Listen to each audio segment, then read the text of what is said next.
the list. Of course, you already know my first question, which is your thoughts on this. I will know. Before I even get there, this list had 9 immediate past commissioners. They made the list. Professor Eloy Banga, the Works and Fire Service Commissioner, Amy Emerobong, Information and Strategy, Bob, Economic Development, Mrs. Ofyong for Agriculture, Frank Achibong, Local Government and Chieftaincy Affairs, in which you have been, should I use the word agitating for? If the local government autonomy is going to hold, then why do we still have the local government and chieftaincy affairs office? You also have Ryan Sinkan from Finance, Captain Inyobong Ekon, retired land, Uko Esien Udom SAN from Justice, General Koko Esien, retired Internal Security and Waterways, and General Esien was the only commissioner directly appointed by Governor Eno before the cabinet dissolution. And they had a number of fresh faces also. But what were your thoughts when you saw this list? The list was long awaited. Not just because His Excellency finally dissolved the cabinet, but because right from when His Excellency won election, he inherited 100% of the commissioners from the previous administration of Mr. Udom Emmanuel, and that in itself was a shocker. That in itself, I'm not sure how comfortable the governor was, but because he made a statement, he said he had promised them that having been with them in the trenches and becoming a governor, he was going to go with them, but he gave them a warning that if they do not perform, they will hear their name in the 4 o'clock news. I have the exact quotes, and then people were just speculating. This reward system cannot bring result, because for those that followed the last administration and a number of things that transpired, they have rated that very crop of commissioners as possibly the most unproductive in the history of the state. A number of factors responsible, and that can be defended. So people were just saying that, they're just for 3 months, and they'll give them sub-landing. Some will say 6 months, and some were just so sure it can never be more than 1 year. And here we were going to almost 2 years, and within that period, His Excellency himself was so uncomfortable enough that on the 15th day of September 2024, he dropped a bomb in a church where the commissioners and his aides were there. He said, "I don't trust any of you." And he said more things, that he was going to appoint delivery advisors to help him deliver. And a press conference was called by the chief press secretary. All the media aides were there. Even the chairman of AUJ was there, where it was said that there are 5th columnists in the administration who are undermining the administration, that they should desist, otherwise they are going to be named. We're talking about cabinet members, not PAs. The governor was so bitter, he repeated again that we couldn't perform, the budget could not perform beyond 26.9% in the 3rd quarter, because the kind of memos you should get were not forthcoming. It was not enough. The secretary to the state government made a press statement where he warned every appointee who have been abstaining from the governor's official assignments to desist, otherwise they will be dealt with. Because some of them were in the habit of going to receive the former governor at the airport when he comes. You see commissioners, you see SSAs going to line up at Victor Ota International Airport to receive Mr. Udom Emmanuel. It was strange. Such a thing has never happened in the history of the state. So, but most people that are on media doing hypings are mostly government appointees. So some of those issues His Excellency was raising, they didn't talk about it. It didn't mean anything to them, because possibly they were the ones involved, and they don't care, because some of them knew how they came, and some of them believe that nothing can touch them because they have become territorial lords they have become,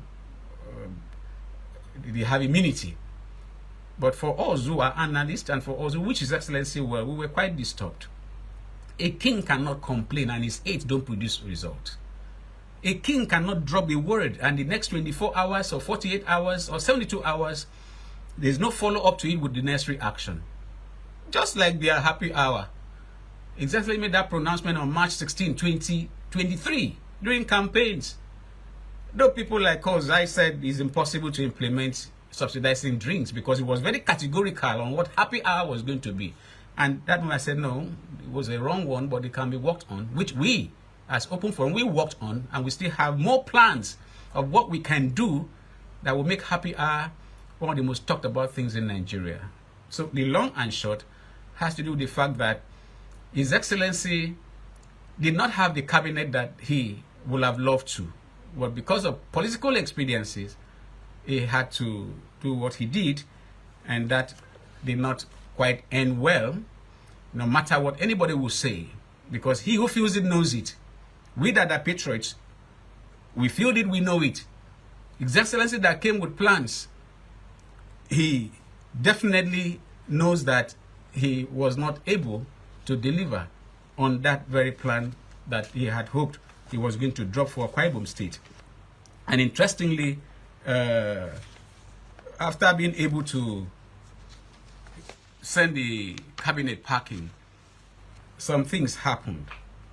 But before I go to the things that happened having to do with the analysis of the list, I want to share with us what this day newspaper, I think of 3rd July 2024, wrote about His Excellency, still having to do with being a man of his own. The title was Governor Eno Gradually Becoming His Own Man. It's published on thisdaylife.com. It goes to say,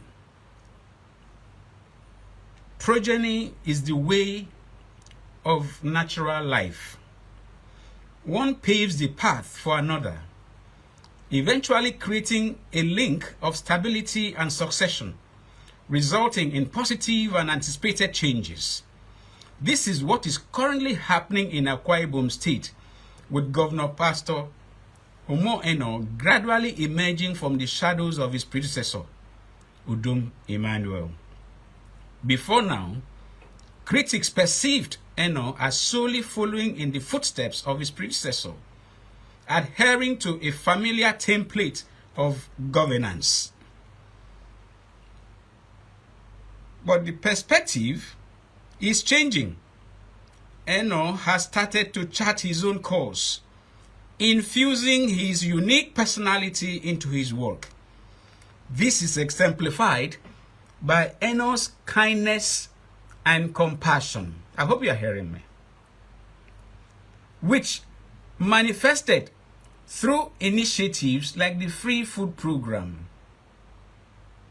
The program is the latest, best evidence that Eno has stepped out of the shadow of Emmanuel and emerged as his own man.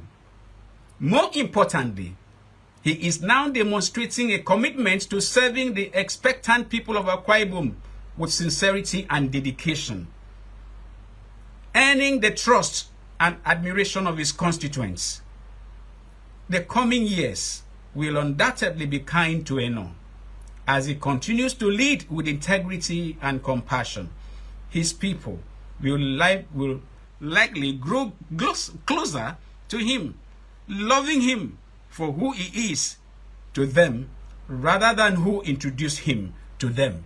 That is this day. The same newspaper house that gave award as best governor of the year. You don't take this lightly. There was no counter statement by anybody, either aide or even critic, to say you can't say that. Why? Because of the kindness and compassion that His Excellency has brought to governance, which was lacking. It was obvious. This town, the state, was flooded with tears of people that were oppressed. people that just desired attention, not money. Please hear me out. I'm crushed here. I'm being oppressed there. I'm being owed here. It was like there was no governance. So this day from far off noticed this and made this piece that I had to take except. It is there online for anybody who cares to want to take a look at. So what are we talking about? His Excellency has undoubtedly done something differently. Yes, he has not arrived, but he has tried, because until we know that being a governor is not something that everybody should yearn to be. Why? The problem of the entire state is on you. But because the mentality of people in public office is the access to power, access to the treasury, all that matters is accumulation of wealth. You take what belongs to the lame, the blind, you take what belongs to the widow, to the orphan, and you make it your own. Who does such a thing and feels he will go unpunished? Who does such a thing and feels he will be able to breathe normal? And then he will leave, he has left a legacy. So, it's challenging, but life is about challenges and about solving challenges. So, thank God that His Excellency has been able to come up with a list, which for me, I must say this, is like the first list, that's the first appointees. Because trying to look at it as a critical thinker, he lost about 20 months of his administration. Are you saying that they didn't work? The delivery, if we are to look at, want to give the percentage, the 2024 budget implementation, which was the full budget, will tell you what the delivery was. A budget of 900 and something billion, about 800 something billion or thereabout, a 2024 budget, with the whole monies running into almost 600 billion was sitting in the coffers. His Excellency said we were only able to spend 200 something billion. And when he had the ministerial briefing, he was very categorical.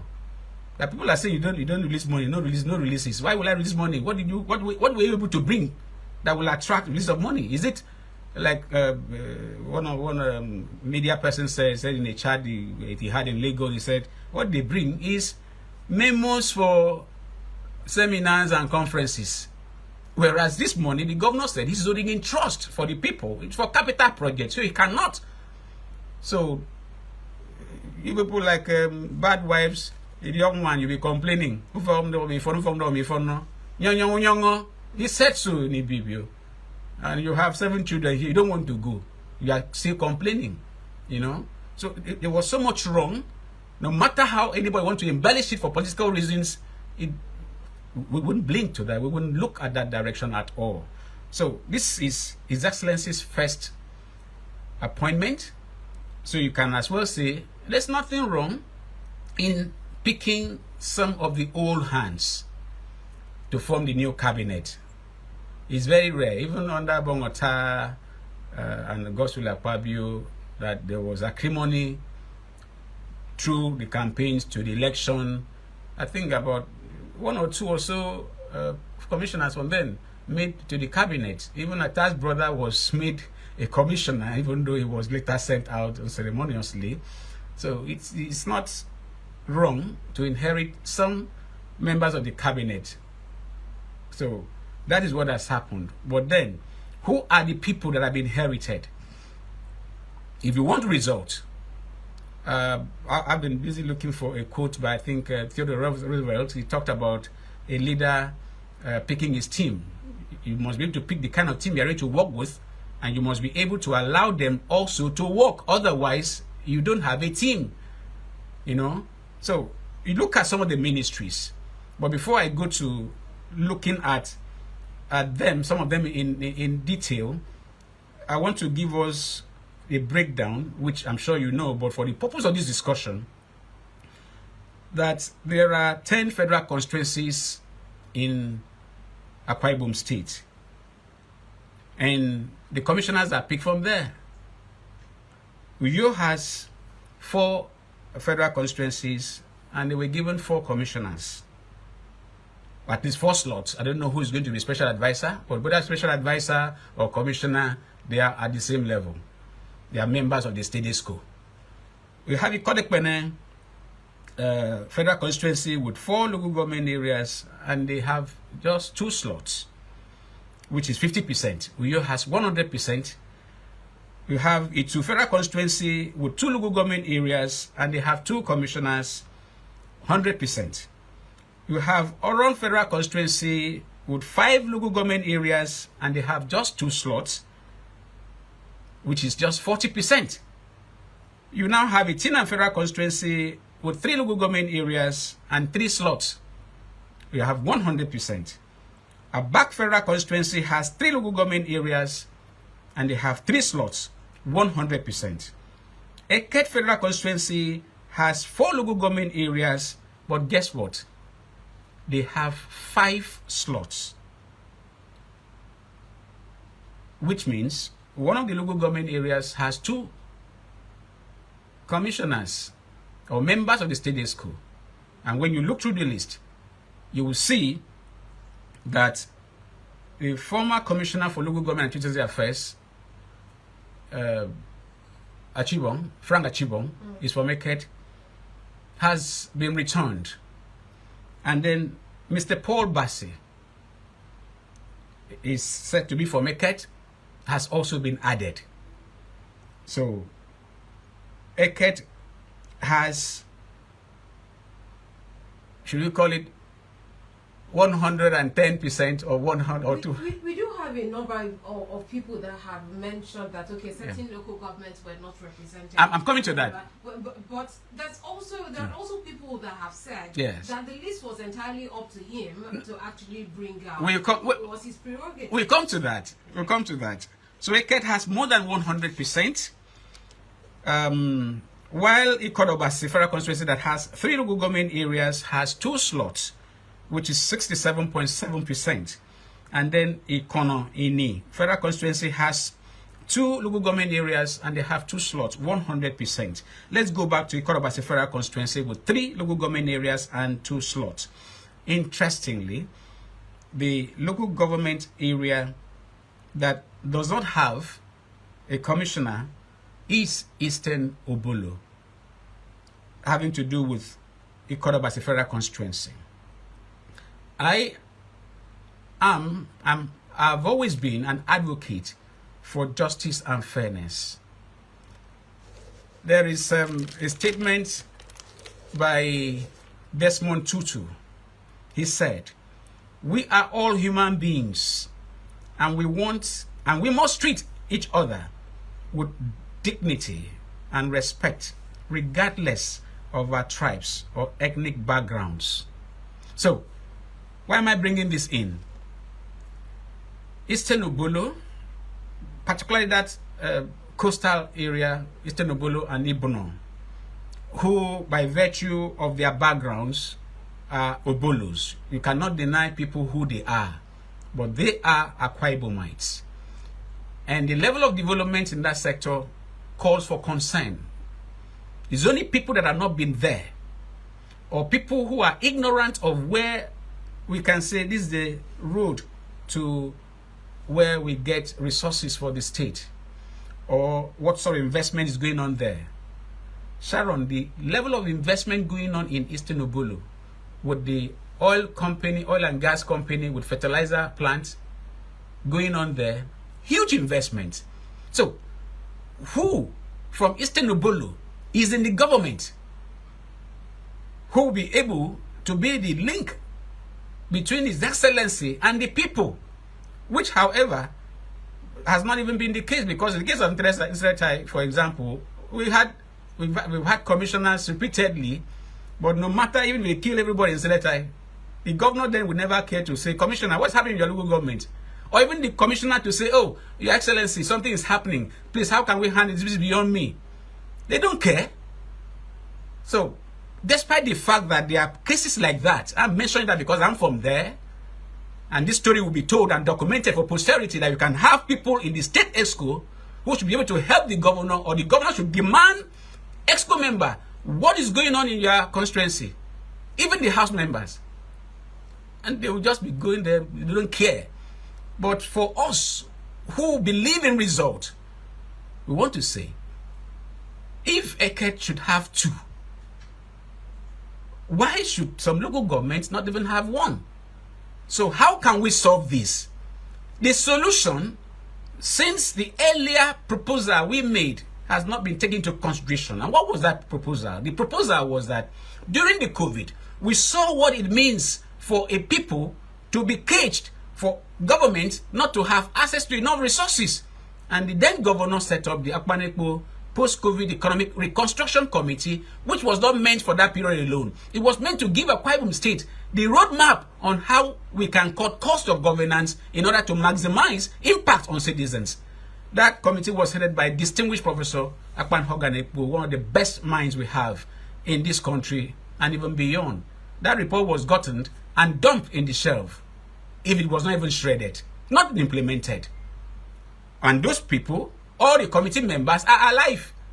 I hosted the secretary here, Professor Emmanuel Onwudoka. I brought him on open forums with MKO and asked, what happened to your report? And the man just threw up his hands in the air. So, if we cannot cut costs by reducing the number of ministries, merging some agencies to see how we can make more monies available to treat matters that concerns people, which His Excellency Pastor Moino is so passionate about, we want to create more ministries like it's been done. We have more commissioners now. From what I've seen, 27 of them so far. I think this should be the highest in the history of the state. So, what will be the way forward to cure the malady where some local governments are disenfranchised, and that repeatedly? The solution is to adopt what happens at the national level, federal character principle. We need to have state character. Same should even also apply in the House of Assembly, because you cannot have local government areas meshed to have a state constituency. For what? We need to make that demands.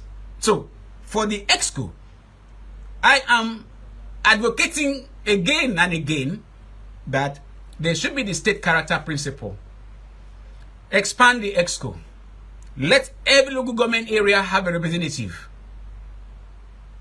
Where will you have money? You're talking about cutting cost of governance. Yes, we'll have the money. Why? A number of SAs and SSAs appointed are jobless. Some of them that even have job descriptions, they don't know how to deliver. They don't even know what to do with it. Okay. So, if you cut down the size of these SSAs and SAs and the number of people that are appointed just for political reasons, you will be able to address this issue so that everybody, every local government area will have a stake. Right. Let me say this first, lastly, over this.